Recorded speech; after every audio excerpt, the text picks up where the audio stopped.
Hello, welcome to the channel. In this video, we will talk about Java collection framework and list interface. So, collection framework in Java is a framework that contains various interfaces and classes that are nothing but data structures and algorithms, and they are used to store the collection of objects and perform certain operations on them in an efficient way. So the first data structure that we are going to see is the list. Now, at the top of the hierarchy of collection framework is the collection interface, which contains certain methods that are extended and implemented by various other interfaces. One of the interfaces is list interface. List interface extends the collection interface and itself adds certain additional methods with respect to the list data structure. Now we will see the list data structure, and in Java collection framework, two classes implement list interface: ArrayList and LinkedList. So first let's look about ArrayList. So I'm here on Eclipse IDE. You can use IntelliJ IDEA Community Edition or any other IDE that you prefer. So here we will be I have created one class JavaList, and now I will be creating an ArrayList. So ArrayList, we need a reference variable, so we will create a reference variable of type list, and please don't forget to import java.util package, because the whole collection framework is a part of java.util package. So here we have to first specify which data type we are going to use. So let's consider integer. Now here you can't give int because that is a primitive type. All the collection framework data structures take object types, take object. They don't take primitives. So let's name it list. So the reference variable is of type list, and the object will be of type ArrayList. Now to add the elements in the list, it's very simple. List.add. We have a method, so we can add 1, 2.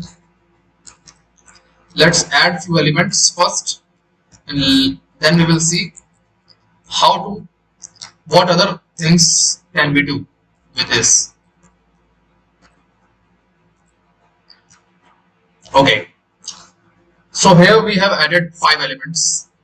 Now let's print the list. So printing, we just do system.out.println and pass list. So now if we see, run the program, we will see we get a list 1, 2, 3, 6 and 0. This is our list. Now suppose you want to add an element on a particular index. So how will you do that? It's very easy. Again, an add functionality. You will first specify the index. So I suppose I want to add an element at first in index 1, and I want to add 10. Okay, so now if I print the list, I will get 1, 10, 2, 3, 6, 0. So easy. Now think about the arrays in Java that you may have studied. It would be so much of writing, so much code, and it is so much taking a lot of effort to do this. But here, using Java collection framework, we did it in just a click. So now there are various methods like delete. So if you want to delete, there is a method known as remove. So if you say list.remove, you have to pass the index. So if I pass suppose 3, now which is the index 3? So 0, so this is 1 is 0, 2 is 10 is 1, 2 is 2, and 3 is third index. So 3 will get removed. So if we print the list, we get 1, 10, 2, 6, 0. Right? Great. So now next, these are the basic operations. One of the basic and most common operation is list.sort. Now we can sort the list in whether ascending order or descending order. If you want to sort the list in ascending order, just write comparator. Okay, wait. Comparator dot natural order. It will sort the list in ascending order. So if you print the list, we get this one 0, 1, 2, 6, and 10. If you want to sort the list in reverse order, then we will do comparator dot reverse order. This will print the list in descending order. So 10, 6, 2, 1, 0. So easy. So this is about ArrayList. Now ArrayList is basically an array, a dynamic array. The problem with the array that the Java gives or that we have used is that first of all, the length is fixed. So once we define the length, then that much element can come, and if very length is very much and the array is empty, then we are wasting the memory. But here, this is not the case. With the least wastage of the space in ArrayList, and with the maximum and with no problem with respect to the size of the array, we can easily use ArrayList. Right? Okay. One thing I want to specify that always remember ArrayList size is initially 8 and it grows by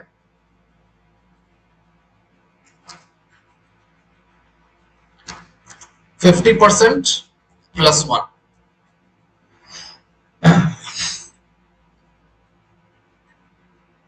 Oh, sorry, it's 10. Okay, so initially the size will be is 10 and it grows to 50% plus 1. So 50% is 5 plus 1 is 6. So if 10 elements are, if you add 10 elements and if you add 11th element, then dynamically its size will grow by this. This is one of the maybe an interview question for the beginners or for a fresher level. So you can just remember it. Okay, fine. Now we talked about ArrayList. What about second type? That is linked list. Now linked list is a very special type of data structure.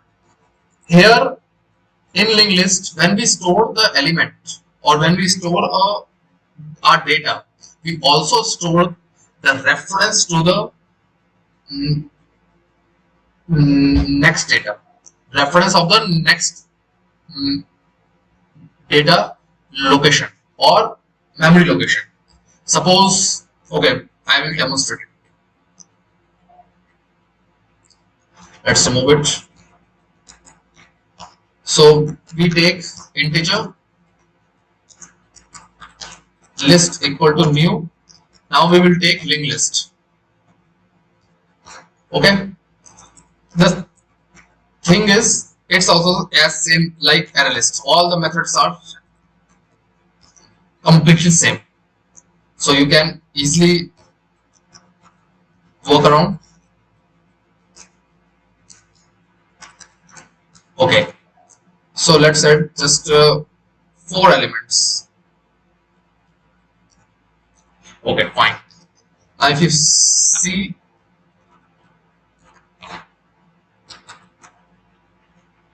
if I print this now, it comes to 3, 10 and 1. Fine.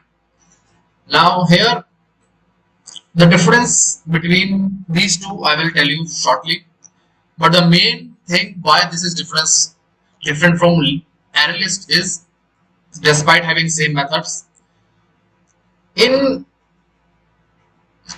array list the elements are stored in contiguous memory location, which means that you can get those elements just by their index. But in linked list you just cannot, they are not accessible by index, right?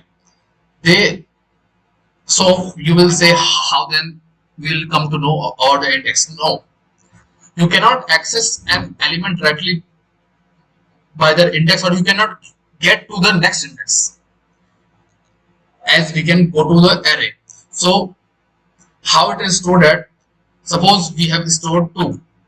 Now along with 2, internally JVM will store the reference to the memory location of 3 when we store 3. Initially that reference will be null, but when we store add 3, the reference to the reference variable, or to prove this 2 will be updated to the memory address of 3. Similarly, when we add 3, when we add 10, then the reference then the memory location or memory address of this will be stored here, because anywhere they can be present in the memory. They are not present contiguously. This is the case. Rest everything is same. So for today we talked about these two data structures. Now difference between these two are, if you want. So now I put a down a comment and where to use ArrayList and where to use linked list. So if you have a problem where you want to search, sort, or want to query the data, okay, search, sort, query, or retrieve, then this linked list do in O1 of time complexity. Sorry, array list. Now search and sort is not done in O big O of n, but query and retrieve is done in big O of 1. Okay, but still search and sort, so sorting in arrays is much efficient than doing in linked list. Whereas if you talk about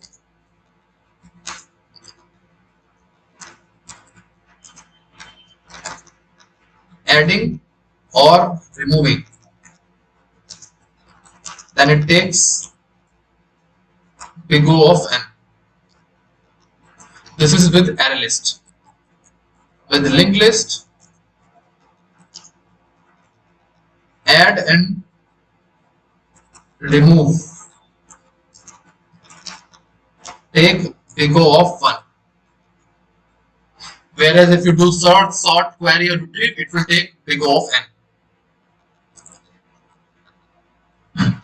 So this is so it depends on the problem. If your problem is mm, involves more adding and removing something, then you can use linked list. And if your problem is more for especially if you have more queries and retrieval, you can use arrays list. But mostly we use array list rather than linked list, other than for some special purposes. And that's the reason, because linked list requires more memory. Even when it's adding in big of 1,